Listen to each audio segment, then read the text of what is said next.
তুমিও কি THEIR লিখতে গিয়ে THERE লিখে ফেলো, কিংবা অ্যাডভাইস লিখতে গিয়ে অ্যাডভাইস লিখে ফেলো? তার মানে তুমি এদের মধ্যে পার্থক্য জানোই না। তো আজ আমি 5টা কনফিউজড ওয়ার্ডকে ইজি করে বলবো। সবার প্রথম লুজ, লুজ মানে হেরে যাওয়া বা পরাজিত হওয়া। অন্যদিকে লুজ, লুজ মানে আলগা। নেক্সট অ্যাকসেপ্ট, অ্যাকসেপ্ট মানে গ্রহণ করা বা স্বীকার করা, যেটাকে আমরা এক্সপেক্টের সাথে ঘুরিয়ে ফেলি। নেক্সট অ্যাডভাইস, অ্যাডভাইস মানে উপদেশ বা পরামর্শ, অর্থাৎ এটা একটা নাউন। অন্যদিকে অ্যাডভাইস মানে উপদেশ দেওয়া, অর্থাৎ এটা একটা ভার্ব। সোজা ভাষায় অ্যাডভাইসের ভার্ব ফর্ম অ্যাডভাইস। আর এইরকম একটা কনফিউজিং ওয়ার্ড হলো এফেক্ট।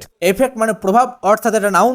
এফেক্ট মানে প্রভাবিত, অর্থাৎ এটা ভার্ব। নেক্সট প্রিন্সিপাল মানে প্রধান বা স্কুল কলেজের হেড। অন্যদিকে প্রিন্সিপাল মানে নীতি। নেক্সট দেন মানে হলো দুটো জিনিসের মধ্যে কম্প্যারিজন বা তুলনা বোঝাতে ব্যবহার করা হয়। অন্যদিকে দেন সময় বোঝাতে ব্যবহার করা হয়, অর্থাৎ তারপর তখন এইসব বোঝাতে। একটি কাজ হবে আর তারপর কোনো কাজ হবে সেটা বোঝাতে দেন ব্যবহার করা হয়। নেক্সট দেয়ার, দেয়ার মানে তাদের, অর্থাৎ ব্যক্তিদের বোঝাতে এই শব্দ ব্যবহার করা হয়। এক্সাম্পল, এটা তাদের বাড়ি, দিস ইজ দেয়ার হাউস। অন্যদিকে দেয়ার মানে সেখানে, অর্থাৎ স্থান বোঝাতে ব্যবহার করা হয়। যেমন সেখানে একটা পাখি আছে, দেয়ার ইজ আ বার্ড।